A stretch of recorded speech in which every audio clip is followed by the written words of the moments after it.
Happy Tuesday. It's Coach Rue here with Learning Local Live.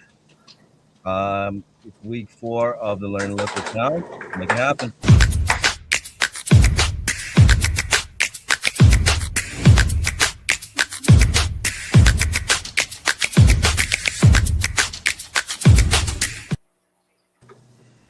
All right. Happy Tuesday. It's Coach Rue. It's week 4 of the Learning Local Challenge live Q&A. How to analyze your real estate construction options. Not sure if you tuned in with us before, but certainly I want to welcome you to the show. Oops, wrong slide. Want to let you know what the Learning Local Challenge is first, really quick. It is a 6-week challenge for any entrepreneur, real estate related, not necessarily, but it's really for entrepreneurs who are really trying to create a local business and want to invest in their community. Health is wealth, but real estate is the path to wealth, and that's the reason why we advocate here. We're looking, we're looking to create educated and empowered and inspired professionals looking to get a return on investment off their real estate. So my name is Coach Rue. I run a consulting company called Lifeline. I work with real estate investors specifically, but also do a lot of other different things, including running this show. If this is the first time tuning in, I'm just going to get you caught up really, really quick. This is a 6-week program, as I mentioned. First week was how to choose your real estate investing strategy. The second week was how to get financially prepared and approved. Because as you know, money's not everything, but certainly you need it to buy real estate. 3, how to find the best deal buying real estate, which we wholesalers and investors and of the such. But really, this week is an amazing time. We're going to have a lot of information to share, and it's really going to be amazing. So week 5 will be next week, and then week 6 will follow after that.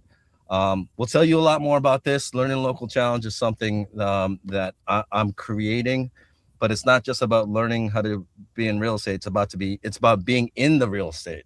So we are actually having a community event at the Moonlight Beach 10K. That's going to be March 15th. If anyone's interested, you're more than welcome to join. So, with that said, I really want to introduce the folks who are making it possible here, today here. But before I do that, for any first timers, Learn Local Live is the first and only live real estate podcast, bringing you information from subject matter experts, subject market educators everywhere around the country, starting with San Diego. This is our first community we're building. Why are we here? Why do we even do this? We educate, empower, and inspire entrepreneurs, and hopefully real estate entrepreneurs to grow their business, grow their wealth, grow their quality of life by listening to us and really kind of going down that journey of real estate investing. And last is how do we do this? Well, we connect, collaborate, and create opportunities with influencers all over the country. We have some amazing people from San Diego today to really have the conversation, have live Q&A with me. And while we do, since we're on the topic, I want to bring on these folks. So Nicole, Adib, Neil, how are you today? How's everything going? Hey, Ruben. Happy Tuesday. Hey, guys. Happy Tuesday. Neil, Adib, you're on mute, sir. Oh, let me see if you can find it. It's okay. That's okay. Well, hey, Nicole, how's everything going? Everything's great. We have a little sunshine. It's going away today. Yeah? No, that's great. That's great. I'm in your neck of the woods. I'm in Ocotillo on my way to Sedona. So. Oh, fun. You're on your way east. Ocotillo says hello. Nice. Enjoy your drive. Yeah. And by the way, Nicole Turner is Miss East Region of San Diego County. So ever need anything in little sunshine in La Mesa here. East Region, let her know. Adib, are you there? Are you available? Can you hear me? Okay, cannot. Neil, thank you so much for being on the pod today. Really appreciate you. This is your first time, so you know what? Rather than having you really spend too much time with it, I just wanted you to kind of see what it's like to be on a pod with us. Okay, so really appreciate any questions that you might have about construction. We got the experts. We got the real estate experts as well. So Adib, we can hear you. You hear us, Adib? Yeah. All right. We're always up against some technical issues, but you know what? We're gonna do our best. Nicole, are you ready? Are you ready? Are you ready to go and get some questions? Can you hear me, Nicole? Always. It's real estate. We always got to go with the curveballs out of the box, in the box, and make it happen. So when we go live, it's just another day in paradise, y'all. Let's just get it started. Yeah, let's just get it started. Okay, let's do this, guys. Let's I don't know if anyone can hear me. Adib, Okay. we can hear you. We can hear you, Adib. Oh, I'm sorry. Okay. Are you there? I just good? couldn't hear Coach. Nope. Yeah. Can you hear me, Adib? Adib, are you good? And let's do it. All right. Cool. Hey, you know what? So let's just do this. This is just so everybody knows, our live Q&A. It's something that we're currently working on. It's our second production amongst Freedom Friday, which you may have already seen before. Nicole, Miss East County is there seemingly all the time. So this live Q&A is very basic, very simple. Not a lot of preparation required. It's just a matter of us having conversations about why it's important. So we're gonna pull up any questions that we might have, and we're just gonna go with the experts to see what they say. Okay, so very simple. Nicole, are you ready? I know we will eventually get Adib, but eventually, I have a really good question coming up here really quick. I'm gonna throw your way. I'm gonna read it. So, what contract terms and negotiation strategies are helping your clients shorten escrow timelines right now? So the rule with the live Q&A, Nicole, is that we don't have the opportunity for them to kind of like evaluate on the question. Elaborate. Sorry, not evaluate. So you kind of just have to kind of take it in the direction you want to take it, and then answer appropriately, and we'll get you on camera. No problem. I mean, truly, when I'm working with my clients, getting them to success is the goal, always, whether it's the seller or the buyer. And upfront negotiations are so important, and time is critical. And our contracts work against us with time. So knowing your contracts, very, very important. I love to use page 1 and do my expiration date, write the offer, and only give that seller 24 hours to answer me. That will give me the ability to get answers quicker for my clients. It helps us open escrow and acceptance even quicker. And that gets us to better places to shorten that timeline. Also, you have people living in homes right now. So when you have people living in homes, that seller needs to go somewhere else. And a lot of times when we loosen our terms and we do a small seller in possession, that also can help the seller open up his brain to, okay, wait, I can use the house now to go where I'm going next. And it will help decrease the time that I need to close because I don't have to wait for that seller to get out. Most loan products are going to allow me to do a seller in possession up to 60 days after close of escrow. I don't know if you knew that or not, Ruben. That's a big deal. I'm sorry. Hey, the sound isn't coming in very well. I'm not making that noise in my studio. Maybe somebody can mute from his. Okay. Apologies. Sorry, I had to mute. Deeb's having a really tough time with his setup. So I was having some technical challenges. Can you repeat that? Can you repeat that? Repeat what you said, Nicole? Yeah, no problem. So I was just sharing in being able to shorten escrows, a couple of things that you can do, not only with the offer itself. So that offer that you write, it sits on the table for 3 days. And I use page 1 of that RPA a lot to be able to shorten the timeline for that seller to respond to me. Everything that I can do to heighten the time quicker is going to help my client in the close path. Also, a lot of homes are occupied right now. And sometimes we have sellers moving to the next house. Sometimes they don't even know where they're going. And so being able to do a small seller in possession with a seller side from the buy side often can help, because in that world, I mean, I have one going on right now. It's a cash 10-day close. And that 10-day close is going to close with 10 days or less. But my sellers have the ability to stay in that home. Now, they're also buying cash. So I have no financing involved anywhere. They're going to be staying. No, right? So they can actually stay in that house for, they're actually going to stay there for 3 months and totally out of the box to get this transaction through for both of them. But the out of the box thinking is where a lot of our success lies. But shortening that escrow 10 days helps my sellers, right? Because now they have money from the house as profits to help them with their move. And then also the buyer doesn't need to be in that house right away. So for them, a little bit of time is not a big deal. They just want the house. There's so many different ways that we can use our contracts. Yeah. Can I let me ask you because the nature of the show is construction options, right? Can you kind of talk about the scenario in the sense that, like, where you're negotiating the purchase of a house or the sale of a house, knowing that you're buying something that needs construction, or knowing that you're selling something that needs construction? Can you kind of just speak to that really quick, Nicole, just so our viewers can understand the dynamic? Yeah, I have 2 of those in escrow right now. One is the one that I'm talking about that's closing, and so that's going to take work before that person moves into that property. But the terms that we have allow them a good 20 days after the person who's selling it moves out to be able to then get their construction done, everything locked and loaded, to be able to be in that property by June 15th. I'm 17th right now, right? So always in the hall right here today. I'm in the hallway and I'm thinking months ahead too often in my negotiations. My other escrow that's going on right now also is one of the homes. I will tell you, 99.9% of agents looking at this home would walk away from it and say it cannot be financed. I am to the very end of this file with VA financing, and absolutely ran into some curveballs during the path, but I was able to wipe them all out for my client. And as soon as we close, he has cosmetic construction that's going on.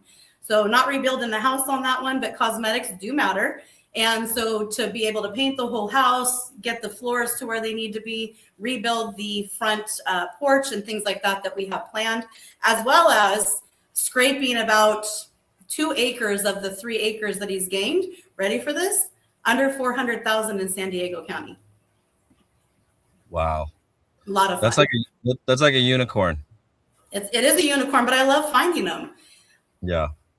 No, that's a great point. I know that give you a chance to rest your vocal cords really quick, Nicole. Now, I asked that because I think that's kind of what scares a lot of buyers, right? The unknown of, like, what's potentially needs to get done to a property before they put an offer on it, right?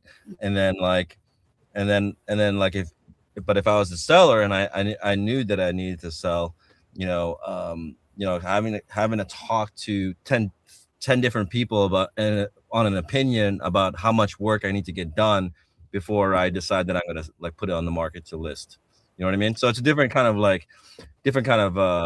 thought process, if you will. Adib, are you back? Yes, I am. I hope you can hear me.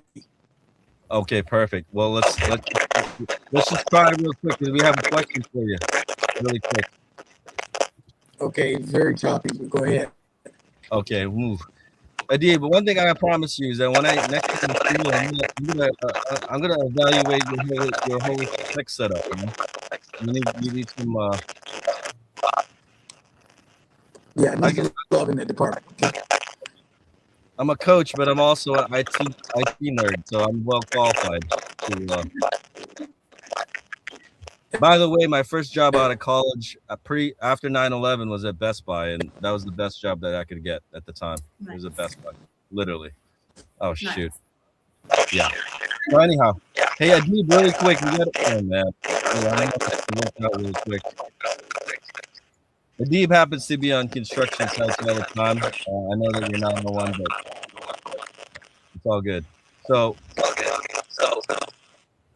All right, Adib, I had to mute you because the audio is just so bad. But we have a question. How can buyers determine whether construction improvements will actually increase property value in a specific San Diego neighborhood? So why don't you just take that real quick, Nicole? Because that's and by the way, before you answer, just FYI, I didn't mention the rules on live Q&A is that we're just asking you succinctly and professionally and in the best way fashion as possible in under 30 seconds so we can make curatable for you rather than making it a job for you to do it. So you know what I mean? It's just like, No worries. yeah, no, absolutely. And I think this is nice because like everything is just bits and pieces. And then eventually, Nicole, the whole point is that you have this video recorded and it's like, oh, hey, I just answered that question. I'm going to send you this link. Isn't that cool? All the time. Yeah, that's the point. So yeah, please what do you think about this question? This is all comparable driven, right? So my scope of work in comparables. And if my house and my purchase price, so my purchase price, my scope of work, and my return, those are all found from the comparables of my subject property. And so consultation of what that looks like while you're walking down that construction path, super important. 100%. Nicole, can I ask you a question? Because it looks like I'm in the middle of nowhere and my internet seems to work fine. I'm not really quite sure what it is, but it's all good. We'll fix it. Yeah, no, that's a really good I'm glad you mentioned that because I think as I mentioned, I think a lot of people, there's just so many question marks when it comes to buying property that needs work. You know what I mean? And that's really the whole point of this week today is trying to figure out like how do you evaluate that? You know what I mean? Who you can trust? It's all doable though, and you really have to trust the person that you're working with. The one that I was talking about on the buy side, and we're going through some things. We had to go through that path, understanding there might be some outlay of cash during this path to be able to get this house through financing. I have 2 listings right now that are coming to the market, and one of them's not getting a lot of work done to it. The other one is. It's all a matter of if it's worth it for a seller to spend money. And sometimes right there, I can't do it. But I have creative ways to be able to work with people that I work with, handyman contractors and such that are actually able to be paid through close of escrow. So my role is all about removing the obstacles that stop the client, which there's many of them on the path. But in my world, it's always, how can we get through that? Let's figure it out. And there's always, honestly, I'm very rarely in the box.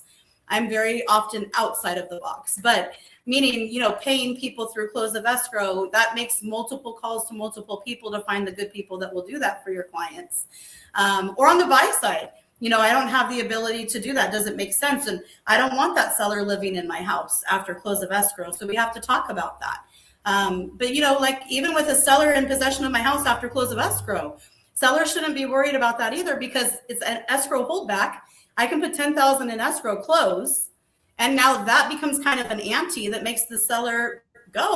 And if they don't, there is money for recourse if the buyer ends up having to walk through an eviction, which honestly in 20 years, I've never, ever had that happen. I don't leave my clients ever till transition's done. And my goal is always realtor for life. And so the hope is that we're always there forever 10 years from now. Yeah, for sure. Yeah, no, I appreciate that. I think that's, it's funny. It's funny. It seems like it's a hard question, but it's easy when you feel like who you're talking to knows that they're qualified to get it done. You know what I mean?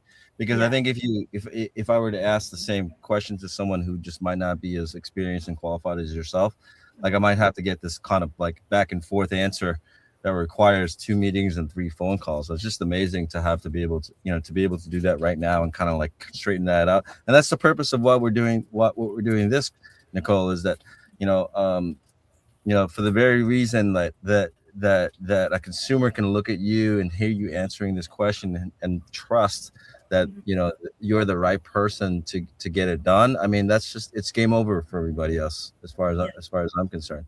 So I have a question we had come up through text, and I think it's something that's specifically right down your alley. It's just someone specifically looking for value add opportunities in East Region Lakeside area. I mean, can you kind of speak on that as to like where do you think they might be or where to look? It's right here in Lakeside. A lot of people will go, ooh, Lakeside, but Lakeside's a great place to be. My price point's beautiful, and there are many neighborhoods here that are superior to the rest. that investing even in those superior neighborhoods, you're still in a good, affordable place. Here we have land, and then here we don't have land. So it really is a per property conversation. Every story has so much detail that goes into it that's so specific to that one place. If I'm dealing with a place that has land, so let's just say that it has 3 acres, and I have no development of that land at all, sometimes a little bit of doing development on that house, even fencing it, will help me with my appeal. That will be worth a return. It really depends on the house itself. Yeah, 100%. 100%. Would you say that they're like the market trends are leaning towards like the ADU development that's happening in like Metro San Diego that you're seeing? Do you think that's the case, or?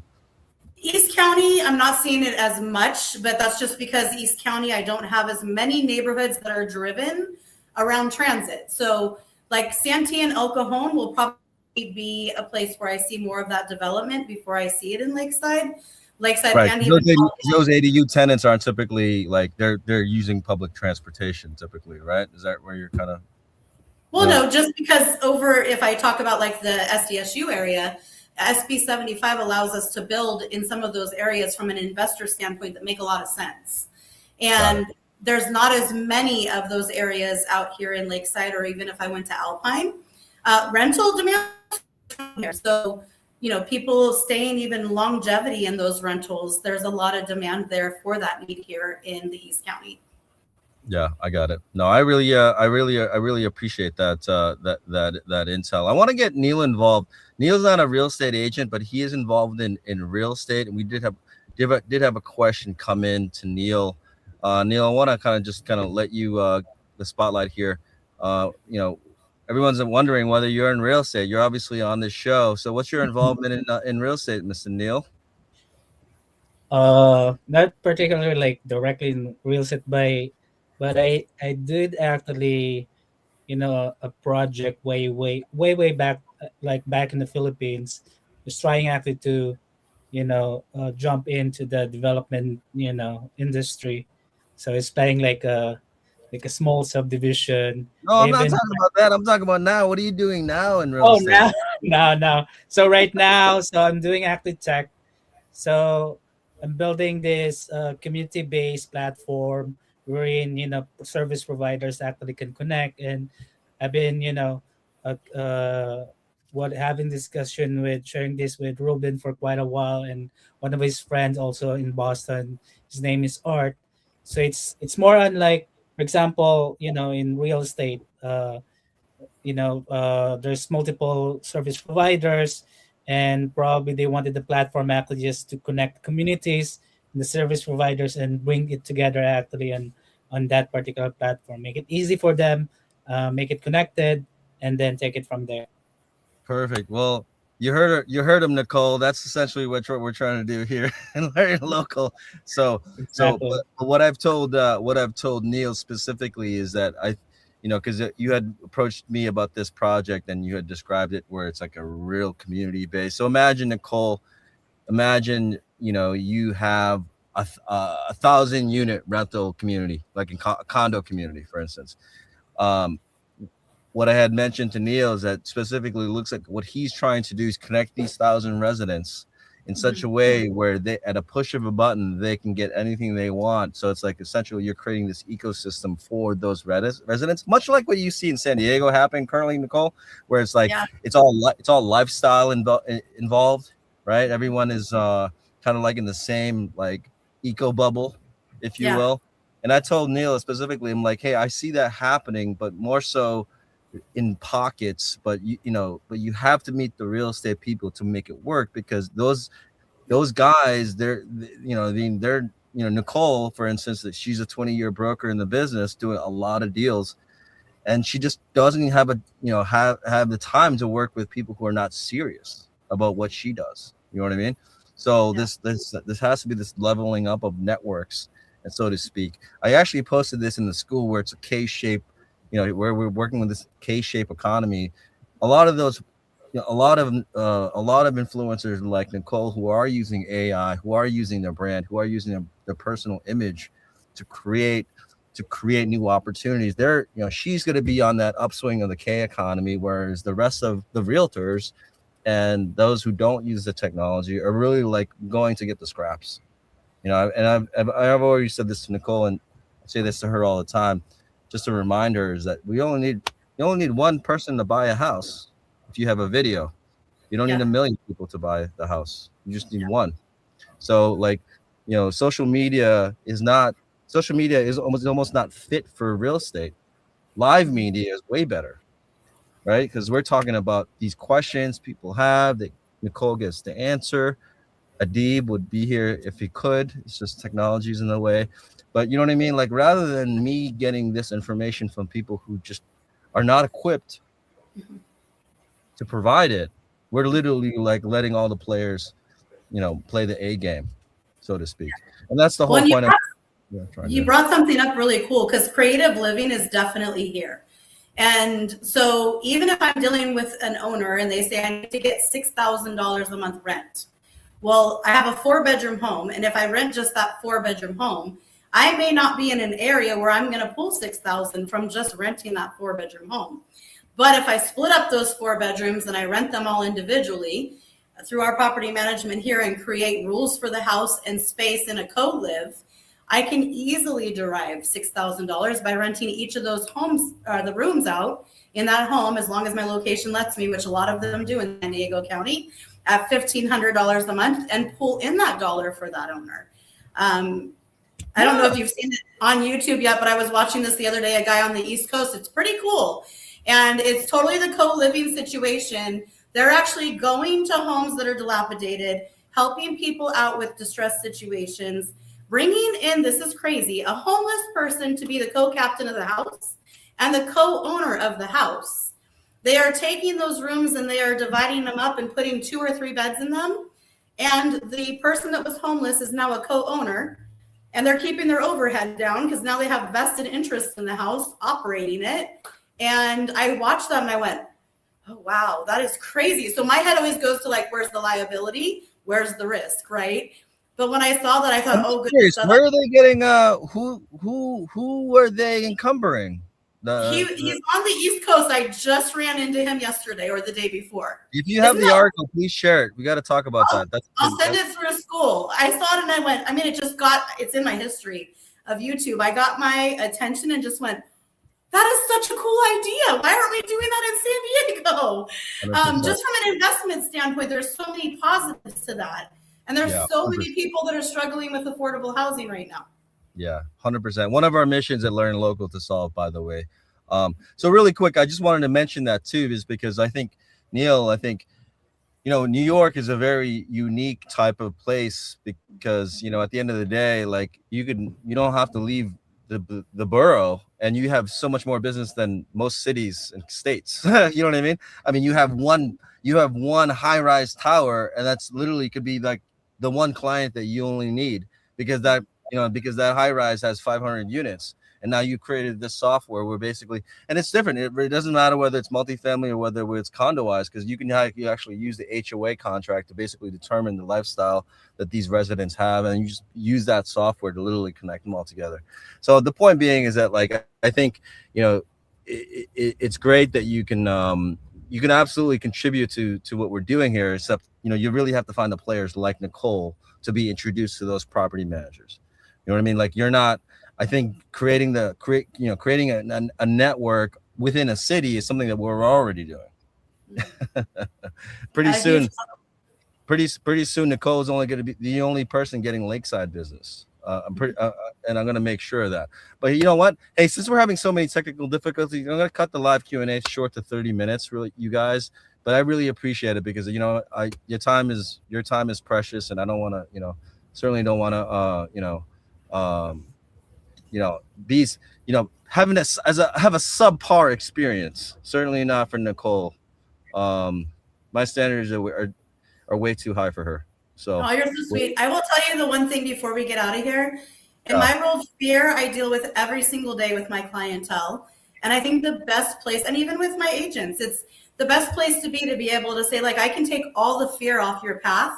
We just need 20 minutes to talk about it, because truly just in those little sessions, they're eye-opening to clientele, and they just look at me and say, I don't even know where I found you, but I'm keeping you for the rest of my life. And so, that knowledge is so important. And Ruben, I'll tell you, I use ChatGPT and a different AI all the time, but I also know how wrong it can be.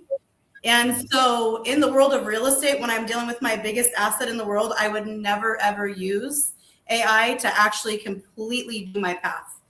Ever. I'd use the experience of somebody that can get me there, keep me safe, knock out every single obstacle, whether I'm a seller or a buyer, and do it at the highest and best level for me. Because that's what agency is all about. And that's what you're really hiring when you go to find that local professional for yourself. 100%. 100%. Well, you know what? You're just like me, Nicole. If I let you talk, you're going to be talking for the next 3 hours. So I'm going to keep you at a wrap. So, hey, before we go, want to let you know Moonlight Beach 10K is happening March 15th. I'm going to be in it. LEARNin Local team will be there. Hopefully our van will be wrapped and ready to go. But if you want to walk or just be there with a team that's on March 15th. Again, the whole purpose of why we're here is we're here to connect, collaborate, and create opportunities for the influencers that are here. Nicole, Neil, Adib, you are here in spirit, my man. Even though we didn't hear any wisdom come from you, you're good in my book. So don't worry about it. Hey, if you want to join us, join us at join.learninlocal.com. That's where we actually do most of our collaboration. And that's where I get some good ideas from Nicole, vice versa. That's our virtual sandbox. And again, if you want to see a real estate professional in action, Nicole will be featuring Lakeside February 27th at 11:30 PST. It's been adjusted really quick, Nicole, so just make adjustments closer to lunchtime. Okay, so if we can get a deep here for the last bit, well, he can take a bow with us, but if not, we're gonna go. So hey, thank you guys all so much for your questions. Really appreciate you, and until next time, make it happen. Bye, Ruben. See you guys.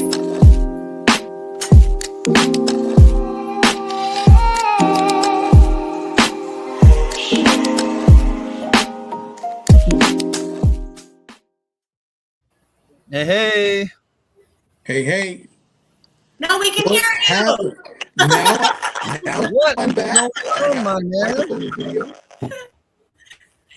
What in the world, man? Oh, Hey, no.